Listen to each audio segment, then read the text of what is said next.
maa ngi leen di nuyoo di leen ziar di leen mastawu coono di leen ñaanal di sakku ñaan ci yéen ku nekk ku jógee këram yal nga fa delloo jàmm fekk fa jàmm di nuyoo président Mouhamed Diédhiou des ECOS ñu ngi lay nuyoo di la ziar di la féliciter ci sa taxawaay tey taxawoo Bounkiling rek Sénégal yëpp nga taxawal kon yàlla yegg oyof di nuyoo sama seex nag honorable maire Oumar Souare Cissé maa ngi lay nuyoo bu baax a baax di la masawu coono si li nga jóge di nuyoo sama ñaari frères yi toog Djibril Ndiaye Sadia Fati maa ngi leen di nuyoo di leen ziar di nuyoo maire yi fi toog yëpp di nuyoo alliés yi les maires sortants maa ngi nuyoo doyen yi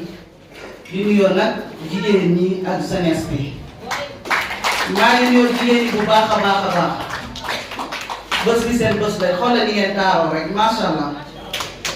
kon fu ngeen teg seen loxo foofu la comme ni ko Olof Ndiaye di waxee seen loxo mu ngi si biir soos avec Mouhamed Diédhiou seen loxo si biir soos la di wax nag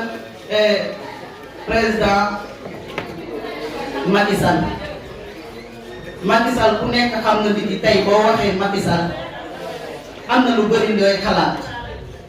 su Sénégal nekkoon dëmb ak fu mu ko andi tey loolu képp kuy gumba sax da ngay dëgg sa nopp rajo yi di wax télé yi di wax kon umpalul kenn te bu ñu war a wax si moom dinañ fi toog ba fajar ñuy wax te duñu jeexal kon dañuy ne jaaraama Macky Sall jaajëf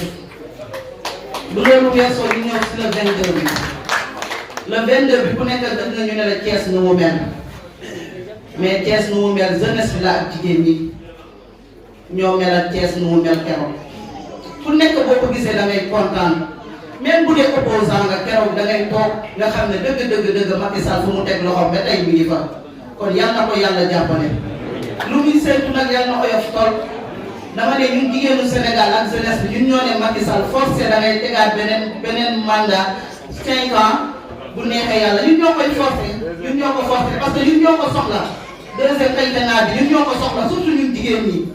ñu ngi wax bourse familiale mais laal leen chef de village yi fu mu nekk nii lu bourse yi jigéen ñi di laal noonu la chef de village yi di laal seen loxo si suuf nag dañu waxante dëgg am na ko fi ne jigéen ñi bourse familiale waaye naa la chef de village yi bi yoon waxuñu dara kon dama yaakaar chef de village bu nekk nga nekk sa biir village xamal ni ki Macky Sall moo ko yor wax nga ko ak waxoo ko yëpp Macky Sall moo ko yor ñu ñëw si mobilisation bëgg naa jigéen ñi nekk ci kanam ni ngeen yàgg nekk ci kanam njaboot bi mooy ñaan mooy jeunesse bi ñu topp seen ginnaaw surtout adjoint au maire yi ñu ngi leen di woo ngeen jege maire yi uuf seen jigéen yi si seen commune yi yaatal leen yëpp woote leen réunion ngeen dëggante ngeen yor mobilisation bi ak jeunesse bi parce que yéen yaa leen ko yor yéen jigéen ñi ak jeunesse bi man loolu laa am lu ma leen di ñaan yal nañu yàlla defal jàmm bu fekkee lépp ak jàmm ñun daal ñu ngi fii ñu ngi ak yéen jigéen ñi ñu ngi ak yéen ak jeunesse bi mobilisation bi nga rafet nga taaru nga Bounkiling fës parce que Bounkiling moo ko yor fu mu nekk nii wax ci région de Sédhiou Bounkiling moo yor affaire Benno Bokk Yaakaar si loxo Bounkiling moo yor Benno Bokk Yaakaar si loxo